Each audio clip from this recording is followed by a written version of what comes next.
Saudi support for 2002 plan shows it won't copy UAE-Israel Pact.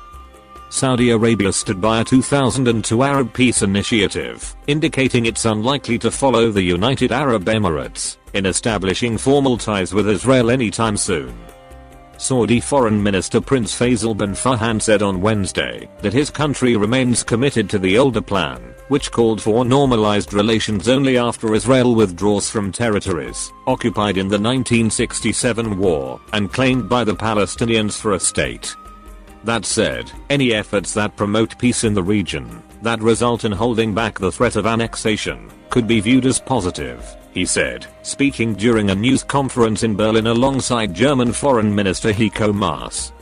His remarks broke a near week-long official silence by the kingdom over the agreement between the UAE and Israel.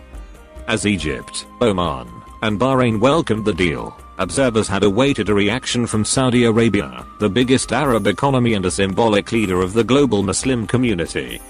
There was even speculation that the kingdom could follow the UAE, including from Jared Kushner, President Donald Trump's son-in-law, and a senior advisor, who has led the administration's attempts to broker a peace deal for the Israeli-Palestinian conflict, third country.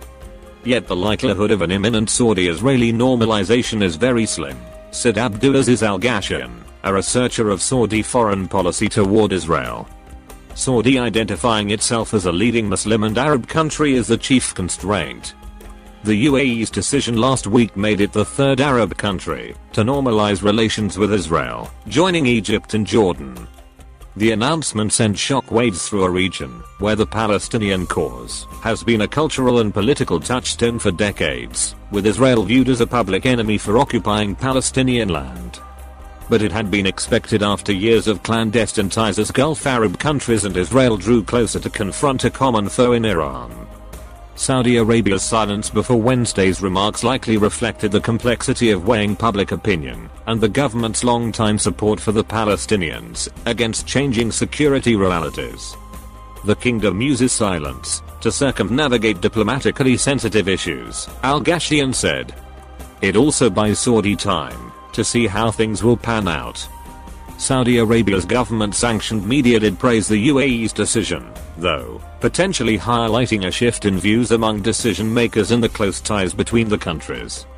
Okaz newspaper columnist Mohammed Al-Saad enthusiastically compared the agreement to the fall of the Berlin Wall, while Abdul Rahman Al-Rashid, a Saudi opinion writer for the Pan-Arab Ashok Al-Awsat who's close to the government, portrayed the UAE's decision as a natural and pragmatic step. The reality is that Arabs have passed the stage of dealing with Israel, he said. It isn't considered a shock, but an old and boring story. The columns underline how the issue of dealing with Israel is no longer completely taboo. Many Saudis closer in age to 34-year-old Crown Prince Mohammed bin Salman, who has encouraged nationalist sentiment at a time of profound change in the kingdom, now argues that it's time to focus on their own country, not pan-Arab dilemmas that absorbed years of attention with little result. Saudi TV series sparks rare Ramadan debate on ties with Israel. But others in Saudi Arabia and the wider region see the UAE deal as a betrayal. On Monday, a group of activists and intellectuals called the Gulf Coalition Against Normalization held an unusually frank online event to speak out against the deal, with participants from every country in the Gulf Cooperation Council. The speakers urged viewers to exert pressure on their governments, using social media to resist calls for normalization.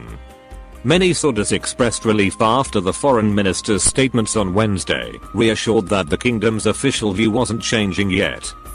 The minister's comments reconfirmed Saudi Arabia's honorable and historic position on the Israel-Palestinian conflict, Prince Khalid bin Abdullah Al Saud wrote on Twitter. I hope you liked this article about my selection of French rappers. I invite you to like this video and subscribe.